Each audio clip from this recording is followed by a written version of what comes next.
Bismillahirrahmanirrahim. Assalamualaikum warahmatullahi wabarakatuh. Welcome back to Diana's Class.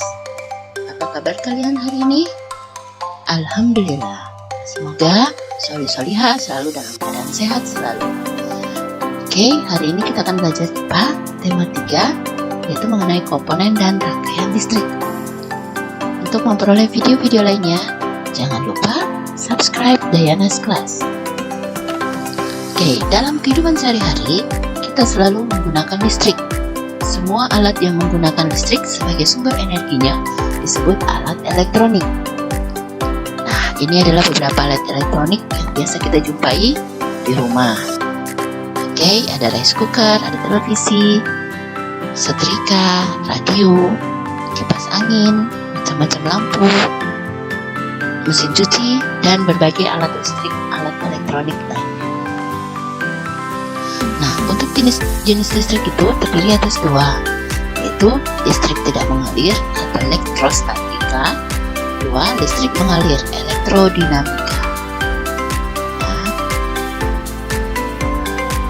listrik tidak mengalir atau elektrostatika, muatan listrik tidak mengalir tetapi meloncat dari satu kutub ke kutub lainnya. Contoh, penggaris plastik digosokkan ke rambut akan menarik kertas-kertas kecil. Contoh 2, kaca digosokkan pada kain wol juga bisa menarik kertas-kertas kecil. Yang ketiga, petir atau listrik alam terjadi karena muatan listrik meloncat dari awan ke awan atau awan ke bumi akibat adanya perbedaan muatan. Jadi misalnya di bumi itu positif, yang di langit itu yang tadi awan itu adalah negatif. Jadi listrik seperti ini dia tidak permanen ya. Nanti kalau ada ditimbulkan, ada sumbernya baru dia akan muncul. Oke, yang harus kita ingat, muatan listrik akan terus meloncat sampai kedua kutub seimbang. Muatan akan meloncat dengan mencari tempat yang paling dekat. Nah, biasanya ada pertanyaan, mengapa saat hujan, yaitu pada saat banyak petir, kamu tidak boleh berdiri di tempat lapang atau di bawah pohon? Nah, jawabannya karena menonjol. Kamu menjadi tempat yang paling dekat hubungannya dengan awan daripada tanah, sehingga petir berusaha menyambarmu. Jadi diingat, pada saat hujan dan banyak petir, jangan sekali-sekali berada di dekat pohon atau di tengah lapangan, ya. Oke, kita lanjut. Nah, apakah arus listrik itu? Muatan listrik mengalir dari potensial tinggi, yaitu dari positif, ke potensial rendah, yaitu kutub negatif, melalui suatu penghantar. Jadi, aliran muatan listrik disebut juga arus listrik. Satuannya adalah ampere. Nah, ini adalah contoh, ada dari muatan positif ke negatif. Itu arahnya ya. Oke, selalu dari positif ke negatif. Perbedaan potensial disebut juga tegangan. Satuannya adalah volt.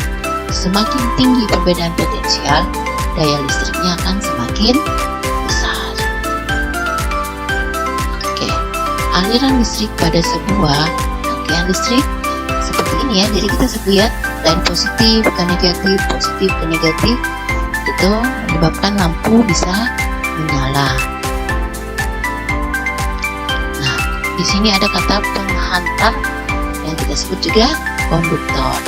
Berdasarkan daya hantar listriknya, benda dibedakan menjadi 3 jenis, yaitu 1. Konduktor, benda-benda yang mudah menghantarkan arus listrik, seperti logam besi, baja, perak, tembaga, kayu basah, dan lain-lain. Yang kedua yaitu isolator, benda-benda yang sukar menghantarkan arus listrik, seperti karet, plastik, kayu kering, dan lain-lain. Yang ketiga yaitu semikonduktor. Benda ini untuk bahan transistor pada alat elektronik. Ya, contohnya bahan germanium dan silikon. Ini yang dimaksud dengan transistor ya. Oke. Cepat dan lambatnya penghantar dalam menghantarkan arus listrik disebut konduktivitas. Semakin tinggi nilai konduktivitas suatu bahan, maka semakin baik penghantar tersebut. Konduktivitas paling tinggi berturut-turut adalah bahan yang dari perak, tembaga besi wolfram. Pertanyaannya, mengapa kabel listrik dibuat dari tembaga? Nah, karena tembaga konduktivitasnya tinggi, dan kedua itu kawat tembaga sangat fleksibel, mudah ditekuk-tekuk atau mudah dibentuk ya. Pertanyaan kedua, mengapa pembungkus kabel listrik dibuat dari karet? Karena karet adalah isolator. Nah, kita lanjut. Di sini kita lihat ada gambar rangkaian listrik. Listrik akan mengalir pada rangkaian tertutup, jadi harus terhubung dari positif ke negatif. Maka listrik tersebut listrik rangkaian tertutup. Di sini biasanya kita gunakan saklar untuk memutus atau menyambung rangkaian listrik. Nah, pada gambar kedua rangkaian ini, di sini saklarnya terlihat terputus. Saat saklar terputus, maka lampu pun padam. Jika saklarnya terpasang kembali, maka lampu akan menyala. Itu bukti bahwa listrik hanya mengalir pada rangkaian tertutup. Sekarang kita belajar tentang apa sih itu rangkaian listrik. Nah, rangkaian listrik adalah gabungan dari komponen-komponen listrik yang terhubung ke sumber listrik sehingga memiliki fungsi tertentu. Ada 3 jenis rangkaian listrik, yaitu rangkaian seri, paralel, dan campuran. Yang pertama, rangkaian seri. Nah, rangkaian seri adalah rangkaian yang dipasang berderet tanpa adanya cabang-cabang. Contohnya ini baterai yang dipasang seri, berarti dipasang bersusun begini ya, berurut. Atau lampu yang dipasang seri, nah seperti ini. Oke. Kelemahan dari rangkaian seri ini, jika ada salah satunya terputus, maka fungsi dari rangkaian listriknya akan terputus juga. Misalnya untuk menyalakan lampu, maka dia akan putus, lampunya akan padam. Begitu juga dengan ini. Karena di situ berurut, jadi kalau ada satu yang lepas, maka yang lainnya juga akan mati. Rangkaian kedua itu rangkaian paralel. Nah, rangkaian yang dipasang sejajar sehingga membentuk cabang-cabang. Contohnya yang ini ya, yang baterai disusun paralel atau lampu yang disusun paralel. Nah, di sini kelebihan dari rangkaian paralel, jika salah satu baterai ini kita lepas, maka lampu akan tetap menyala. Begitupun di rangkaian yang ini, jika salah satu lampu ini kita lepas, maka lampu satunya akan tetap menyala. Yang ketiga yaitu rangkaian campuran. Nah, di sini bisa kita lihat ada rangkaian seri, ada rangkaian paralel. Ini seri dengan ini dan paralel dengan yang di bawahnya. Begitu juga dengan baterainya. Ini namanya rangkaian campuran. Itu rangkaian yang terdiri dari rangkaian seri dan paralel. Nah, di rumah-rumah itu memakai rangkaian secara paralel karena jika satu lampu dimatikan, lampu-lampu yang lain belum tentu ikut mati. Yang kedua, lampu pada rangkaian paralel mempunyai nyala yang lebih terang daripada rangkaian seri. Di sini kita lihat contohnya, saklar untuk lampu A itu dilepas, tapi lampu-lampu lainnya itu tetap menyala. Jadi misalnya kita di rumah, kita menggunakan lampu kamar mandi saat ingin digunakan kamar mandi, tapi lampu kamar lain atau ruang lain tetap menyala meskipun lampu kamar mandi kita padamkan. Oke, nah ini adalah sumber listrik, adalah benda-benda yang dapat menghasilkan arus listrik seperti baterai. Baterai ini ada kutub positif, ada kutub negatifnya. Yang bagian yang menonjol pada baterai itu biasanya positif, yang rata itu biasanya negatif.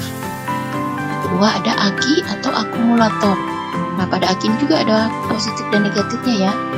Dan timbal dioksida, kalau negatifnya adalah timbal. Sumber yang lain ada dinamo. Nah, dinamo ini biasanya digunakan pada sepeda. Semakin kuat kita kayu atau kita mengayuh sepeda, maka arus yang timbul akan menyalakan lampu. Kalau kita berhenti mengayuh, maka lampunya pun akan padam. Perubahan energi listrik. Nah, dari sini kita lihat sumber energi listrik, misalnya bendungan, apakah itu air ataupun angin, atau berupa sumber kimia seperti aki. Nah, dari energi listrik ini bisa berubah menjadi energi cahaya seperti pada lampu, kamera, atau televisi. Atau bisa berubah menjadi energi gerak seperti pada kipas ataupun mainan anak-anak. Atau menjadi energi panas seperti pada setrika, dan menjadi energi bunyi seperti pada radio. Nah, di sini ada alat yang berfungsi untuk keamanan instalasi listrik di rumah dari bahaya kebakaran karena adanya hubungan pendek atau korsleting. Nah, yang ini gambarnya ya. Ini sekring ada di sini. Itu untuk menahan arus listrik yang besar. Jadi korsleting adalah hubungan arus pendek atau short circuit yang terjadi ketika aliran listrik yang sedang mengalir tidak sesuai dengan nilai tahanan atau hambatan. Akibatnya terjadi lonjakan arus listrik yang cukup besar. Lonjakan tersebut mengakibatkan timbulnya percikan api hingga ledakan yang cukup besar. Maka disinilah fungsinya sekring agar ledakan atau kebakaran di rumah tidak terjadi.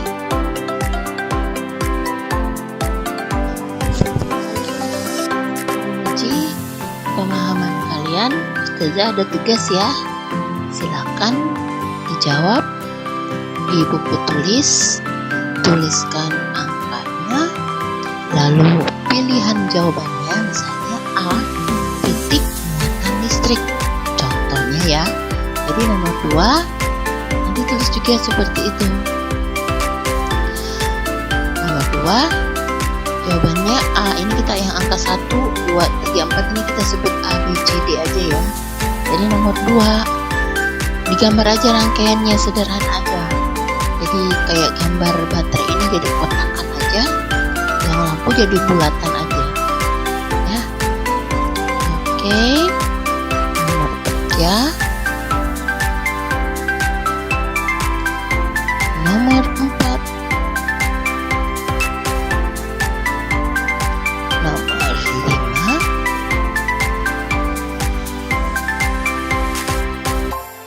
enam,